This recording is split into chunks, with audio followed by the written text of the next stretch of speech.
Isola di Mazzorbo, un ponte di distanza dal cuore colorato di Burano, pochi minuti di barca dalla terraferma. E qui, tra le calli della Venezia nativa, all'ombra di un campanile del Trecento che sorge Tenuta Venissa. Qui i Bisol, storica famiglia di viticoltori del Trevigiano, hanno deciso di impegnarsi nel recupero di un vitigno autoctono, la Dorona, che era quasi scomparso e che è stato recuperato dopo anni di ricerche. Non tutti sanno che a Venezia si è sempre fatto vino. Infatti la città nasce nel VI secolo con la fuga dal Tino e arrivati su queste isole cominciano e fondano la loro civiltà sull'agricoltura perché non avevano niente. Quindi da lì poi Venezia diventa la Serenissima e la Serenissima invece prende il vino in tutto l'Adriatico. Quindi diminuiscono i vigneti in città ma rimangono all'interno dei conventi. Questo ad esempio è un convento del 1300 e da quell'epoca appunto si faceva vino. Poi la Serenissima cade e torna forte l'agricoltura perché torna la povertà. Da lì queste isole, l'isola di Torcello, di Burano, di Mazzorbo, si riempiono di vigneti, si parla di centinaia di viticoltori, fino al 1966, l'anno in cui arriva l'acqua alta, più alta di sempre, che distrugge tutti i vigneti di Venezia. Venisse è un bianco talmente strutturato che se assaggiato ad occhi chiusi potrebbe essere scambiato per un vino rosso. Questa è la Dorona di Venezia, che è un vitigno che esiste solamente qui, che si è adattato alle caratteristiche di questi suoli e soprattutto si è adattato all'acqua alta, un fenomeno unico di Venezia che anche in queste vigne ogni tanto arriva e le inonda, però lasciando microrganismi, lasciando sale, che poi va a caratterizzare il vino, facendolo diventare un vino unico, che poi non assomiglia a nessun altro vino al mondo. Un vino così pregiato non poteva che essere custodito in uno scrigno prezioso. La bottiglia, su idea di Giovanni Moretti, uno dei grandi maestri del vetro di Murano, è decorata con foglia d'oro battuta dalla famiglia Berta Battiloro, proprietaria di un antichissimo laboratorio orafo artigianale del centro di Venezia.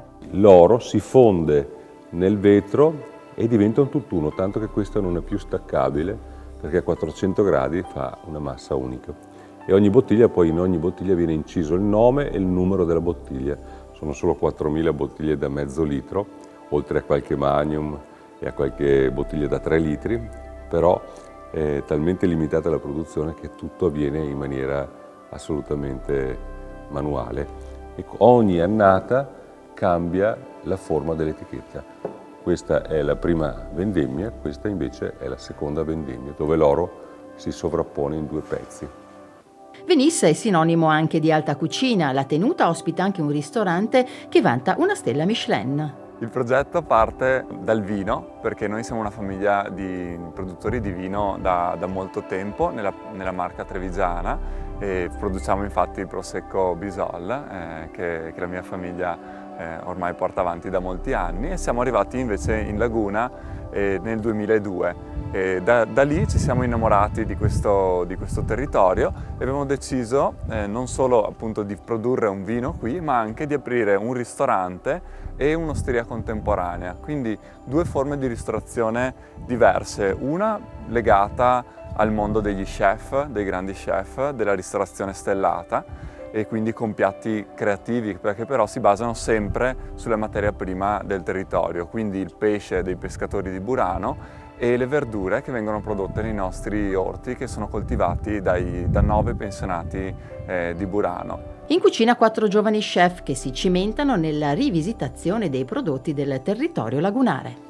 Nella nostra cucina cerchiamo di rivisitare al meglio possibile i piatti della tradizione veneta, dove con le nuove tecniche di cucina e la nostra creatività cerchiamo di dare un'impronta ai piatti tradizionali, dandogli un nuovo aspetto e una nuova consistenza nei piatti. Oggi presentiamo il nostro riso e bisi, che diventa una crema di piselli, dove incontra una salsa al parmigiano fatta con il parmigiano reggiano vacche rosse 36 mesi, un po' di buccia di limone e una salsa guanciale e cipolla. Nascosta, ma non il sapore, nasconde, c'è l'anguilla marinata al vino rosso e scottata poi in padella, dove appoggiamo sopra delle cialde di riso e bisi e delle cialde di riso al nero di seppia. C'è un olio anche al basilico che dà un po' di freschezza e come tocco finale mettiamo un fiore di bocca di leone. Una filosofia, quella applicata a Venissa, che traduce i principi di sostenibilità alimentare e ambientale divulgati dall'Expo di Milano.